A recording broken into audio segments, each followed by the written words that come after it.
I hate to break it to you, but those roly-polies or pill bugs that you loved as a kid are not your friend in the garden, especially when you have an infestation of them. So I'm going to show you a couple of ways that you can help manage them in your garden.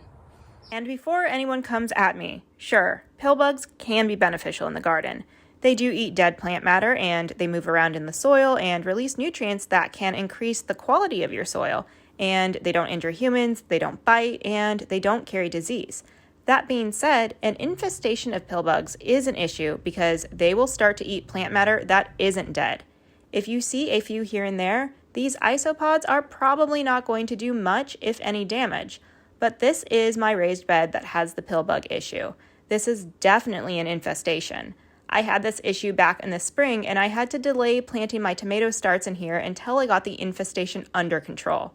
And as you can see here, this is a sweet pea that I planted in here and it's been destroyed, and I had a few other sweet pea seeds come up, but the pill bugs just decimated them. There's a few ways you can help get a pill bug infestation under control, and in my garden I am very cautious about what I use. I try to use organic methods or products that don't harm other creatures than the pests that I'm having issues with. You can try using diatomaceous earth, and it's just fossil shell flour. It's all natural.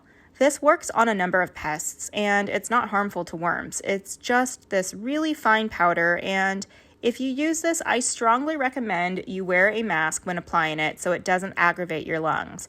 And you just sprinkle it over your problem areas, and the diatomaceous earth will dehydrate the pill bugs and the sharp silica particles cut through their exoskeletons.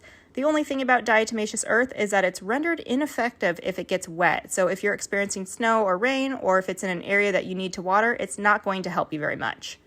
Next up is Sluggo Plus. Make sure to get the Plus version. And this also works great for earwigs or slugs, as the name implies, and it's little granules that you sprinkle on the soil.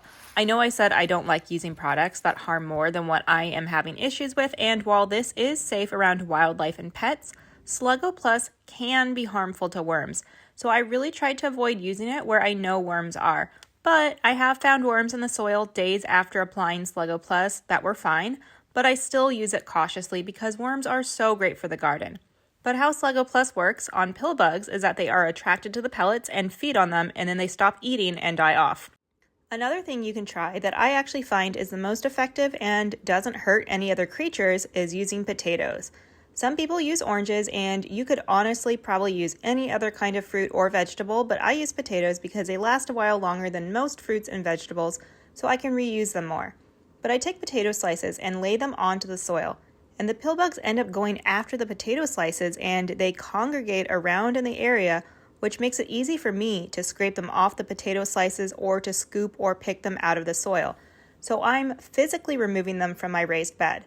Other methods like using the diatomaceous earth or Sluggo Plus do work on pill bugs, but there's still a chance they may not eat the Sluggo Plus or get to the diatomaceous earth. So I do find that physically removing them from the bed works the best. The other great thing about using potatoes or other produce is it's easy to tell when your infestation might be under control. Because if you go a few days without seeing a bunch of pill bugs gathered around or on the potato, then their populations have likely been reduced enough to be safe to go ahead and plant things in that area.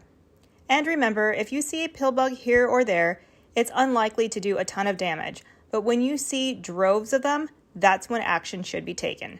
What you do with them is your choice. If you want to save them, you can put them in areas of your garden that likely won't be affected by them, or you can toss them out in the street and leave them to the birds. But just get them far away enough from the area that you're trying to grow things in. They won't really go for mature plants or well-established plants, or if they do, they probably won't be able to do enough damage to kill those plants. But if you have young seedlings, I'd wait to get the infestation under control before transplanting. And as much as I like to direct sow seeds, if you have a pill bug infestation, those sprouts may never even see the light of day if the pill bugs get to them first. So I suggest starting seeds in seed starting trays, and hopefully while those seeds germinate and grow, you can reduce the pill bug infestation down enough so that you can transplant. And by that time, your seedlings should be stronger and could likely handle a bit of pest damage. Pests are just unfortunately a part of gardening, and they can be frustrating to deal with. And even if it takes a while to get an infestation under control, there are often different things you can try. Just keep at it until you find something that works for you.